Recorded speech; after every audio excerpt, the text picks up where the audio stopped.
Chers camarades, salut, salut, salut. On dit, ouais, Ouattara, il est devenu gentil, hein. Ouattara, il est bon. Ouattara, il est épris de paix, de réconciliation, etc. Ouattara, il va prendre les frais de transport de Blé Goudé, puis de Gbagbo, etc. Il va les faire rentrer. Gbagbo sera reconnu comme ancien chef d'État, avec tout le privilège qui va avec, tout ça, tout ça. Ouais, Ouattara est trop gentil. Frère, Ouattara pense que nous, on est bêtes. Parce que nous, là, on boit l'eau dans nos narines. Parce que nous, les Kawa.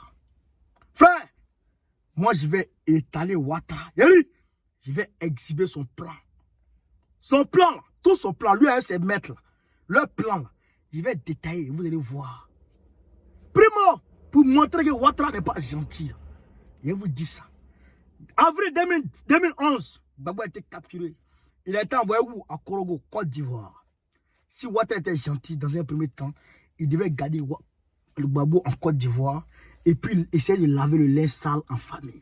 C'est ça qu'on appelle un homme. C'est ça qu'on appelle un humain. Mais il n'a pas accepté ça. Il a déporté Gbagbo à la CPI au bon vouloir de Nicolas Sarkozy et de qui? Et de Barack Obama. C'est ça qui est la vérité. Après ça, il est allé chercher Blé Goudé, capturer Blé Goudé, envoyer Blé Goudé à la DST, maltraiter Blé Goudé. Et là, il a déporté encore Blé Goudé pour lui les débarrasser de ces deux merdes, d'après lui. Mais 7 ans de procès, le droit a été dit par la permission du Dieu Tout-Puissant en faveur de Gbagbo de Blé Goudé. Est-ce que vous comprenez? Mais quand le droit a été dit comme ça, je parle du 15 janvier 2019. 15 janvier 2019, le droit a été dit en faveur de Blé Goudé de Gbagbo. Quand c'est comme ça, quand tu as un millième de gentillesse qui te reste, profite de ça, fais valoir. Fais-les rentrer. S'il ne dit pas de réconciliation, fais-les rentrer. Il ne fait pas ça. Puis, il adresse un courrier à la CPI. Attrapez mon frère Gbagbo pour le maintenir là-bas. Il n'est pas qu'il rentre en Côte d'Ivoire. Il demande aux Blancs, Ouattara demande aux Blancs d'attraper son frère noir pour le garder dans la merde de la CPI. Pour le garder hors de la terre de ses ancêtres. Pour le garder hors de ses frères, de ses soeurs, de sa famille. Ouattara qui fait ça. Est-ce qu'on peut parler de gentillesse? Est-ce qu'on peut parler de gentillesse? Non. Puis encore, pendant l'appel, pendant le procès en appel de Gbagbo, Ouattara envoie une équipe d'avocats blancs pour aller combattre les avocats défenseurs de Gbagbo. Dans le but, toujours, de maintenir Gbagbo à la CPI. On peut faire ça. Daman, on peut faire ça. Oui, quelle heure? Est-ce que là, on peut parler de gentillesse? Non. On appelle les choses par les noms. C'est noir, c'est noir. C'est blanc, c'est blanc. Frère, vidéo là, il ne faut pas garder pour toi seul. Hein. Cette vidéo est très, très importante. Garde pas pour toi seul. Partage à toutes tes connaissances. Partage dans tous tes inbox. Partage à tous tes amis. Dans tous les groupes que tu connais. Partage au maximum. Alors, on est d'accord que Ouattara, il est loin, très loin de la gentillesse. Il est très loin de la gentillesse. Alors, pourquoi est-ce que Ouattara se précipite pour faire entrer Gbagbo? Question. Je vais tenter de répondre. Vous savez que Gbagbo, il nous a dit qu'il ne parlerait pas tant qu'il ne serait pas en Côte d'Ivoire. Pourquoi? Parce que le procès en appel est très risqué. Très risqué. On est à la recherche de nouveaux éléments de preuve. De nouveaux éléments de preuve. C'est-à-dire que les preuves que Fatou Bensouda a raccommodées d'ici et là, le juge a dit que ces preuves sont d'une extrême faiblesse, d'une exceptionnelle faiblesse. C'est que c'est trop faible. Ça ne peut pas condamner quelqu'un. Donc il faut que Fatou Bensouda aille raccommoder de nouvelles preuves, de nouvelles preuves, de nouveaux éléments de preuve. Autant pour moi. recherche des preuves. Il faut inciter Gbagbo à fournir des preuves. Bien que Gbagbo n'est pas en Côte d'Ivoire. Comment ça se fait? Il faut que Gbagbo parle. Gbagbo incite les jeunes. Gbagbo incite ses partisans et ses sympathisants à sortir dans la rue pour réclamer son retour. Gbagbo sort de sa bouche. Il faut que Gbagbo sorte de sa bouche. Sortez! Je suis victime d'injustice. Sortez. Et là, quand les gens sortent, ils manifestent. Bien qu'ils ont le droit de manifester, Ouattara va profiter pour mettre parmi les manifestants des casseurs, des pilleurs, des miliciens de Brema Ténéré pour aller en tout cas macheter, découper, tuer les gens. Et là, on dit à la CPI, voici de nouveaux éléments, de nouveaux éléments de preuve. Vous n'avez pas encore laissé Gbagbo. Voilà, Gbagbo a appelé à tuer les gens. On vous dit que ce monsieur est dangereux pour la sécurité et la stabilité en Côte d'Ivoire. Alors, le procès de Gbagbo est parti à zéro. Alors, comprenez? Alors, le procès de Gbagbo est reparti à zéro. C'est ce qui faisait que Gbagbo ne pouvait pas parler. C'est ce qui faisait que Gbagbo ne pouvait pas parler. C'est d'ailleurs pour ça, pendant la désobéissance civile, Afin N'Guessan qui était la top, c'était tellement sapé, le mouvement était tellement frappé que nous, on ne peut pas voir clair dedans. Afin N'Guessan était une top de Ouattara. Il était une top de la France. Et donc, vous voyez, lui et puis l'autre Koko Taye, là, c'était des tops de la France, des tops de Ouattara. Donc, eux, là, ils devaient travailler pour inciter Gbagbo à parler.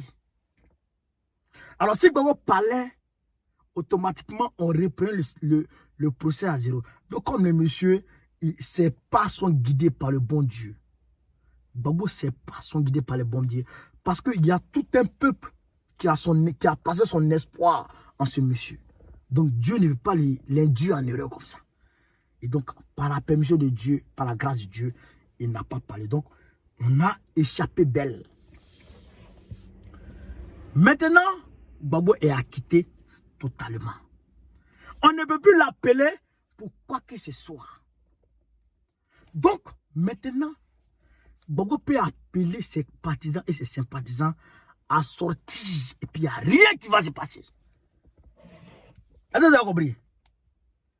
Maintenant, Gbagbo peut appeler ses partisans et ses sympathisants à sortir, à manifester, et puis il n'y a rien qui va se passer. Est-ce que c'est bon? Et Ouattara, parce qu'il est trop yéré, parce qu'il est trop intelligent, trop malin. Allez dans la France, que où il voit là, nous on dort là-bas longtemps. Nous on a fini tout ça, opération réelle. Allez dans Macron,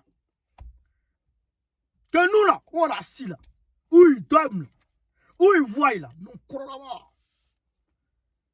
Alors, Ouattara sait, Macron sait, tout le monde entier sait que Gbagbo aujourd'hui est plus influent. Gbagbo est plus populaire. Gbagbo est plus populaire que Nelson Mandela. Gbagbo est plus populaire que Nelson Mandela. Alors, c'est Gbagbo seul se lève pour dire, mes frères et sœurs, on ne veut pas que je rentre en Côte d'Ivoire. Alors, je vous demande de sortir. Bloquer toutes les voies et issues pour réclamer de la manière la plus... Comme lui, mais c'est un légaliste.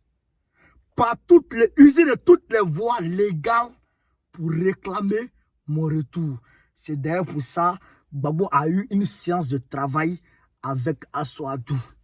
Sinon, Gbagbo n'avait jamais travaillé avec Assoadou depuis qu'il est dans la CPI.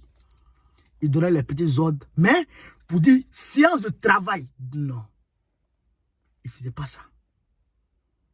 S'il fait ça, c'est qu'il est libre. Donc, on pouvait dire maintenant, sortez, usez de toutes les voies et moyens.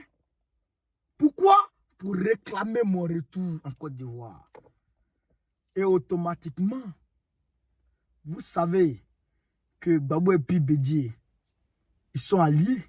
Et Bédié allait automatiquement appeler tous les partisans et sympathisants du PDC-RDA a sorti encore pour en tout cas demander le retour de Gbagbo. Vous savez aussi que l'ami, l'ennemi de mon ennemi est mon ami. Et donc Soro pouvait lui aussi appeler à son tour ses partisans et ses sympathisants à sortir pour réclamer le retour, en tout cas de tous les exilés politiques encore. Donc, ça allait embraser toute la Côte d'Ivoire. Et d'ailleurs, ces gars-là, il y a une grande 90% de la population de ces gars-là, en tout cas, a mal par rapport à la mort, à cause de la mort d'Ahmed Bakayoko. Parce qu'ils savent pertinemment qu'il a été empoisonné, il a été éliminé pour son frère, à cause de son frère. Il a été empoisonné à cause de Téné Brahima. C'est ça qui est la vérité.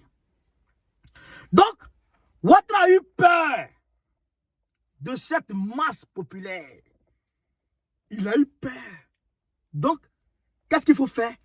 Il faut se précipiter pour aller dans ce sens, dans le sens du retour de Gbagbo. C'est pour ça qu'il se précipite et puis il donne ici, il dit ici et là, voilà. Et donc, comprenez? Donc, Ouattara n'est pas gentil. Ouattara, c'est un monstre.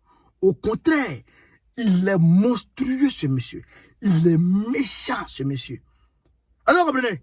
C'est vous, moi, tous les panafricains, Gbagbo, Blé Goudé, Bédié, c'est nous, Soro, toute l'opposition significative qui, en tout cas, sommes forts.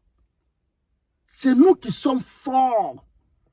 C'est nous qui avons fait abdiquer Ouattara et ses maîtres. C'est nous qui avons fait fléchir Dramane Ouattara et ses maîtres. C'est nous qui avons fait capituler Ouattara et ses maîtres. Ils sont à genoux. Nous les avons terrassés. Nous avons remporté la bataille de la CPI. Nous avons remporté la bataille du retour du président Gbagbo en Côte d'Ivoire. Ça fait 2 batailles que nous avons remportées. Mais le combat n'est pas terminé. Le combat, c'est quoi? Le combat, c'est de réinstaller le président Gbagbo au pouvoir. Il a été déporté du pouvoir.